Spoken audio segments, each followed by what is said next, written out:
Well, I'm Blair Ruble, and I'm Vice President for Programs at the Wilson Center, and I want to welcome everyone. We're very pleased to be working with our colleagues from the Anacostia Community Museum and our Smithsonian colleagues to host what is really going to be a remarkable day, this conference marking the anniversary of a landmark exhibition, Black Mosaic. And what's interesting about it, and you'll hear a little bit in the introductions, is that this was an exhibit that is 20 years old, and yet the themes and the material are just as fresh today as they were then. And I think this speaks well of the people who originated the concept, fulfilled it, the museum, Portia and her colleagues. And it also speaks well of Ariana, who, when she was given sort of custodianship of this collection, realized that this is material that speaks to today and needs to be brought forward. So we're looking forward to today. The issues that we're going to be talking about, perceptions and reality of race, class, nationality, ethnicity, really are among the most difficult subjects in American society. And while I don't think that we're going to resolve or answer any questions, I hope that we can prompt a useful discussion, which will continue once people leave the Wilson Center and leave the building. We're proud to be co-sponsors of the event. And when I say the Wilson Center, it's not just the Wilson Center as a whole. There are several programs. Duncan and colleagues, Duncan Wood and his colleagues at the Mexico Institute, Roger Mark D'Souza, who's on the program, and is himself a Trinidadian immigrant to Washington. And so Roger Mark and his colleagues with our Global Sustainability and Resilience Program, Mande Muyangwa, who directs our Africa program, all contributed to the effort.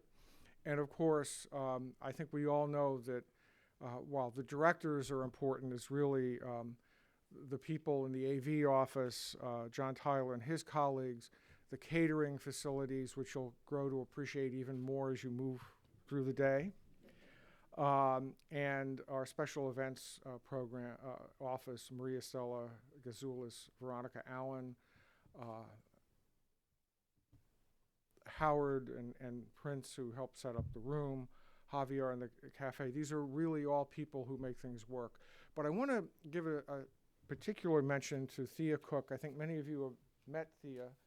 She has really worked hard to make this event come together. And she is a daughter of Anacostia, and I am proud to be working with her, and I know that she's very enthusiastic about everything that's going on today. Obviously, we want to thank our museum colleagues as well. You'll hear from a moment from Director Akeju, Tiffany Aites, and then I want to give a special shout out to Ariana Curtis, who worked here when she was a graduate student. And she was just saying how different the room looks from this side than it does from when you're out there, passing microphones around. And it's really wonderful to have her on this side of the podium. So cities throughout the world are experiencing growing ethnic, religious, racial, national diversity. And despite instances of communal strife, which we all hear about every day, it's important to remember that diversity can be accommodated. And it can be accommodated by creating the physical spaces, the public spaces, the symbolic spaces that can be shared by all residents of a city and reinforce common ties. And the challenge for our citizens and policymakers alike is to expand those spaces, and to do so by expanding opportunities, both economic opportunities and opportunities for personal development. I was just at a meeting at the UN where they were talking about what should cities become. And the conversation revolved around the concept of cities must be places of promise. And one of the things about the immigrant experience everywhere is that immigrants arrive in a place full of promise because they wouldn't really have left unless there was some reason pushing them. But how can that promise be realized? I think the voices that emerge from the exhibit and the materials around the exhibit 20 years ago begin to point in a direction of how we need to think about how to make our cities of promise. And I think over the next few hours, we'll explore those themes usefully in more detail. And as I said, this is a conversation which began 20 years ago and is going to need to continue at least another 20 years and probably more. So this is just a kind of Polaroid, a selfie snapshot in a longer process. So with that, let me invite Director Akeju to make some opening remarks. Thank you, Dr. Ruble. In 1994, the museum developed the documentation and exhibition project entitled Black Mosaic, Community, Race, and Ethnicity Among Black Immigrants in Washington. This groundbreaking exhibition revealed the transformation of communities in Washington, D.C., impacted by new immigration to the city.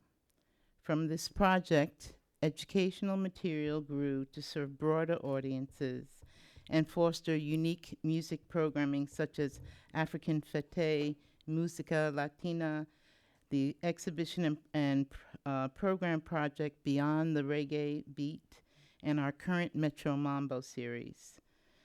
I welcome you here today as we celebrate the 20th anniversary of the Black Mosaic exhibition.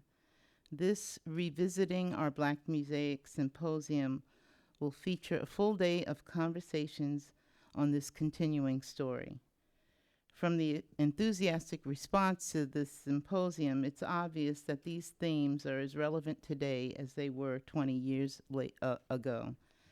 Today's symposium is a collaborative event, and I would like to acknowledge our partners here at the Woodrow Wilson International Center for Scholars, especially Dr. Blair Ruble, for helping make this event possible with their generous support. I also thank our Smithsonian partners, including the National Museum of African American History and Culture, coming to a mall near you in a very short time, I hope, the Consortia for Understanding the American Experience, and the Consortia for Valuing World Cultures. I would also like to acknowledge the Smithsonian Institution's Latino Initiatives Pool for providing us with resources not only for this event, but for also making it possible for us to add Ariana Curtis to our staff. Yay. Ariana, as you know, developed and facilitated this symposium. As always, we thank our ACM donors, advisory board, and staff for their continued support, input, and hard work. We are particularly honored to have Dr. Audrey Singer from the Metropolitan Policy Program at the Brookings Institution and a longtime resident of Washington, D.C., as the keynote speaker for Revisiting Our Black Mosaic. I also thank each of the distinguished panelists. There are far too many to name up here, but they're all itemized in your brochure. And we are honored and grateful to the 23 different offices, institutions, and organizations represented by our lineup of these 26 presenters. It's a long list, but it's a very impressive list, and I hope you get to mix and match and visit all of the different sessions. Let me just tell you a little bit about the museum. The Anacostia Community Museum was established by the Smithsonian Institution in September of 1967. In fact, we celebrated our 47th anniversary on Monday. It was established as the Anacostia Neighborhood Museum in Southeast Washington, D.C. The museum's early work included documentation, exhibitions, and public programs focused on local history and community issues. Then and now, our work is inclusive and includes community engagement on a variety of levels. We were trailblazers in the aspect of bringing the community into the operations of the museum, and community members took part in everything we did, from programming to constructing exhibits to um, uh, collections policies, and it was very important. With the adoption of a new mission in 2008, our work now reflects a new commitment to examining issues that impact urban communities with both global and local implications. The Anacostia Community Museum's new mission is to enhance understanding of contemporary urban experiences and strengthen community bonds by conserving the past, documenting the present, and serving as a catalyst for shaping the future. As was the case from its inception, ACM developed new approaches to the role that museums play in preserving history and culture, and especially on how communities are viewed, not as socially isolated, but as part of the natural built environment and at the nexus of both local and global economic, political, and cultural forces. Our vision is to use our work to challenge perceptions, generate new knowledge, and deepen understanding about the ever-changing concepts and realities of communities. Throughout its storied 47-year history, the museum has conducted many important documentation projects, over 165 exhibitions, countless public programs, speaking to the concerns, issues, and triumphs of communities. All of these works telling an extraordinary story of everyday people. Black Mosaic was one of the first community documentation projects to examine race, ethnicity, and community of Black immigrants in the Washington, D.C. area. Black Mosaic was not just an exhibition in 1994, but rather a community-centered research project that extended for many years prior to the exhibit and engaged diverse community groups and individuals in the Washington, D.C. metropolitan area. So this symposium is a continuation of that work. I'm sure we will be pursuing this topic, as Dr. Ruble said, for unfortunately generations to come. I don't see where the issue of race and ethnicity in this country is going to take a back burner anytime soon.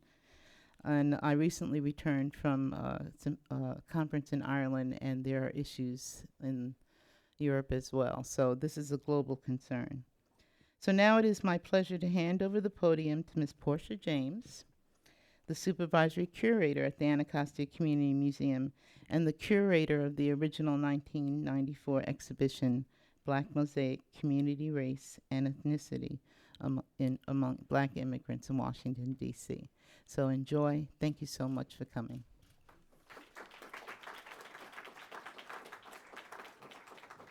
There are plenty of seats in the front if people want to come up. Thank you, Camille. I just want to point out that 2017 is the 50th anniversary of the Anacostia Community Museum. And so for us, we're approaching a major landmark.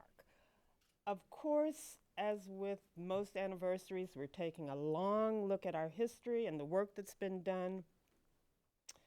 One of the things about claiming to be a community-based museum is that you can never relax. You can never assume that you're there. Being community-based is something you're forever striving for. And it's been a very challenging struggle, I'll tell you. So we're taking some time between now and 2017 to examine the museum's history and to rethink the ways that we think about our work and the way we approach our work. Hopefully, you'll see some of the results of that self-examination in the near future. The 1994 opening of the Black Mosaic exhibition proved to be a major milestone for us also. It fundamentally changed the way that we think about and the way we do our work. We learned a lot about how to more effectively engage people and communities. And the people with whom we worked challenged us, really challenged many of our assumptions about race, about ethnicity and nationality. It also taught us something about the power of sharing stories and how it allows people to connect with something, with each other. Most of what made Black Mosaic work was the power of those narratives. Visitors to the exhibition congregated at the listening stations and used those narratives as starting points to share their own stories of leaving home, of arriving, of the hopes and dreams they had for themselves and their children, and of building new communities. That was one of our marks of success for the exhibition, to see the folks gathered at those listening stations and to see the spontaneous conversations that they would generate amongst themselves. And I'd like to take the opportunity to once again thank the folks who worked on the Black Mosaic project, the original people who contributed. I think I see Mrs. Quander there in the second row. I'm sorry, I meant to get to you last night and thank you in person. It's their interviews and photographs that we developed during the project that remain one of the most important and valuable collections in the museum's permanent collection. But in many ways, the collection is only as good or as valuable as the program that uses it to engage audiences. And so we're developing new and updated programming around the materials that we gathered. When the Black Mosaic project was undertaken in 1994, the mission of the museum focused on African American history and culture. Since then, as Camille said, we've changed the mission, returning to what was, aside from African American history, the other central focus of the founding museum staff in the 1960s. That is a focus on what's going on in urban communities. And to help us realize that new mission, we're particularly excited about the work and the vision that Dr. Ariana Curtis, our new curator of Latino studies, brings to the museum. She'll be doing some things with the Black Mosaic collection, of course, putting it back to work, but she's also developing some exciting new projects, which we hope will engage new communities and develop new constituencies for the museum. So we're still really trying to move into our mission and exploring the different avenues where that will take us. So this symposium and what we learned from it today is part of our effort to rethink the way that we do our work, and hopefully will lead us to new pathways and new collaborations. Very excited to work with the Wilson Center today, and hopefully we'll be building many new collaborations and partners, and looking forward to developing new strategies to engage our public audiences. And with that, I'd like to bring up to the microphone Dr. Ariana Curtis, who organized the events today. Thank you.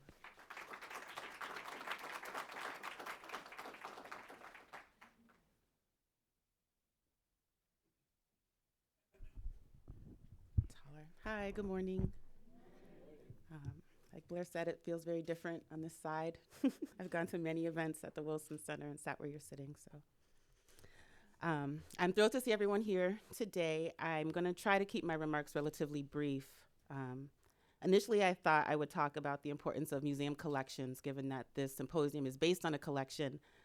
But I thought a better use of this time would actually be to give you a long answer to the questions that I'm asked most often about this event, which are, who are you and why are you doing this? So I'm relatively new to the Smithsonian. I've been working at the Anacostia Community Museum for 18 months now, and I'm the first curator dedicated to Latino history and culture at that museum. And what excited me most about the job when I was applying, when I was interviewing, was the focus on urban communities. Urban spaces are some of the most diverse in the country and in the world, and with DC as my home base for research, this job includes absolutely everything. So since I see everything as related to Latino issues, part of orienting myself to my new job was familiarizing myself with the past work of the museum. So within a few months, maybe even a few weeks of starting, I was assigned to the Black Mosaic collection. As you can see from the notebook, which hopefully you got when you entered, the exhibition itself was in the museum 1994 to 1995. So I wasn't assigned to reviving the exhibition per se, but rather to serve as the point of contact for inquiries about the collection. It's the museum collection that most obviously and directly relates to Latino history and culture in the Washington, D.C. area. So this collection strikes a very deep personal chord with me. I'm the youngest child of two Black parents, one immigrant, one native born, one Panamanian, one African American. I've lived and worked abroad as well as various parts of the US, and throughout my life have certainly felt the elasticity of Blackness and the social construction of race. So at times I felt the difference between how I identify and how I describe myself versus how other people maybe will describe me based on different places where I've lived. So when I reviewed the dense oral histories and the archival material of Black Mosaic, box after box, it just gave me such a range of emotions as well as multiple project ideas. So like I said, I started this job in 2013 and knew that the 20th anniversary in 2014 was the perfect opportunity to celebrate and revisit our Black Mosaic. I know some people think that celebrating an exhibition is a strange choice of words. So to better understand the noteworthiness, I want to talk a bit about context. The exhibition opened in 1994, but with any exhibition, the meat of the research, identifying stakeholders, gathering interviews, oral histories, photographs, all of that was happening in the late 1980s, early 1990s. And there was a lot of things happening at that time. The Mount Pleasant riots took place in DC in May 1991. The interviews in Black Mosaic have many references to the riots, especially the problems and the healing taking place at that time between the Latino and African American communities in DC, as well as the community and the police. A federal investigation followed the riots, and in 1993, the US Commission on Civil Rights produced a report. The Mount Pleasant report was just the first in a series of reports on racial and ethnic tensions in American communities. There were many others, including one after the more well-known 1992 Los Angeles riots. So I say this to say that it was a time of glaring racial and ethnic conflict, both nationally and locally. And I cannot imagine the resistance that this project proposal received. The museum, which at the time was focused on African American history and culture, decided to invest time, resources, and money into a community documentation project about quote-unquote Black immigrants in the DC area. The Smithsonian was also under fire at that time. In May 1994, a report called Willful Neglect was published. The report, which was authored by a task force, criticized the Smithsonian for their poor record in hiring and promoting Latinos within the institution and the scarcity of contributions to American art, culture, and science within the institution's programming, exhibitions, and collections. So in the wake of the Mount Pleasant riots, as the Smithsonian was being called out for its absence of Latino presence, and in a climate of local and national racial conflict, in August 1994, the Anacostia Museum presented Black Mosaic, Community, Race, and Ethnicity Among Black Immigrants in Washington, D.C. And so for those like me that deal every day in the politics of representation, this was a very bold statement. It's significant, and I think it's worth celebrating.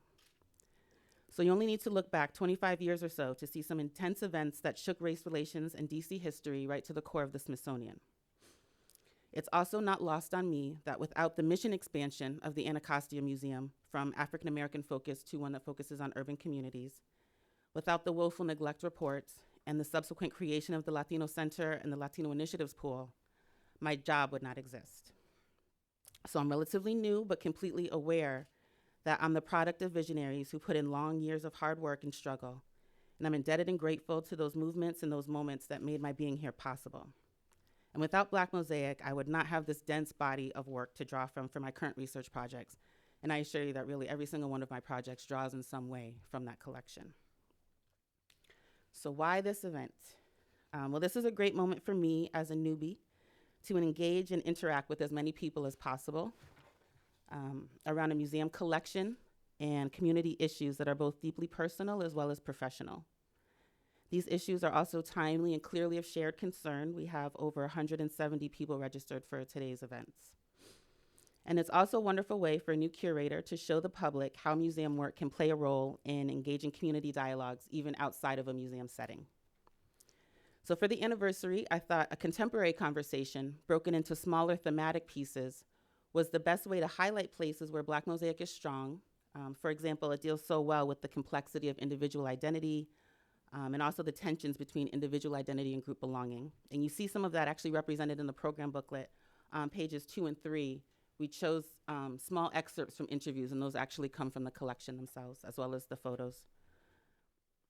I also wanted this to be an opportunity to extend the reach of this conversation, better incorporating African and African American voices into our Black Mosaic.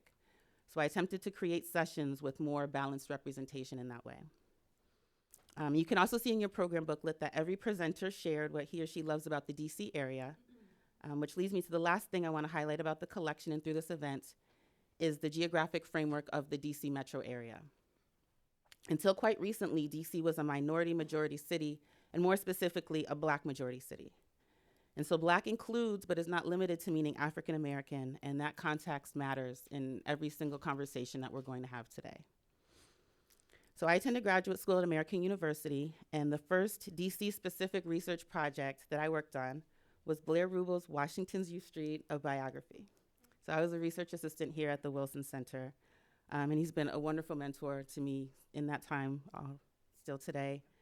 We've remained in contact, and when I started actually at the Smithsonian, he took me out to lunch and said, if ever there's a reason you think we could collaborate, let me know. And just months later, I cooked up this event. I thought of a reason. But it's focused on urban community and the DC community specifically, really to create this timely partnership with the Urban Sustainability Laboratory here at the Wilson Center. And like Blair said, it really has been the Wilson Center that I received enthusiastic responses, great meetings, and great support from the directors of the Africa Program, the Mexico Institute, and Population Environmental Security and Resilience.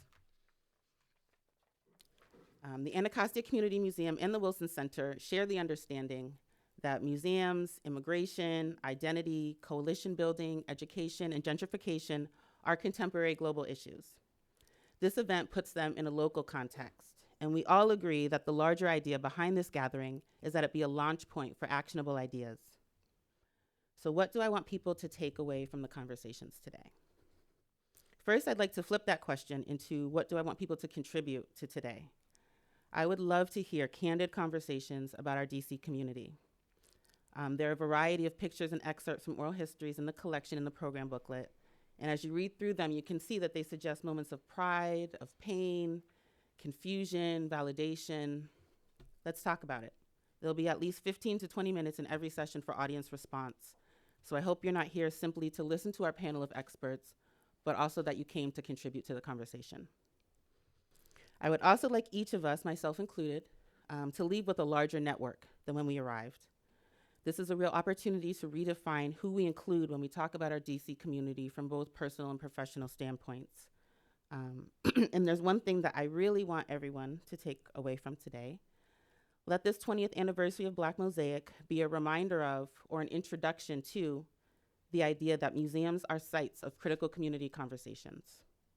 So we're here in celebration of Black Mosaic, the community documentation project, the people whose hard work and candor made it possible, the exhibition, the programming, the community celebrations, the legacy that it's left, and the exchanges like this one that continue because of it. So I have to say that this event actually reached capacity much sooner than I thought that it would. So I had to cut off the wait list and deny people entrance, and I'm sorry. But that does let me know that we really are onto something here. And I'm confident that this will be one of many conversations. As everyone has said, identity is so dynamic and the work is ongoing. So I'd like to echo Camille in thanking all the programs in the Wilson Center and the many sectors of the Smithsonian that supported this event, and to our impressive lineup of presenters and our keynote speaker. Thank you for believing in my vision for this day and adding your unique voices to it. We're excited for you to share your expertise and the actionable ideas that you'll inspire in all of us. And may this be the first of many collaborative efforts that we do together. So that's it. That's all I will say for now. Thank you for your attention. Please enjoy the breakfast outside, and I do want to let you know that you can take the food into the conference rooms. So I'm looking forward to everything that's going to happen today, and thank you.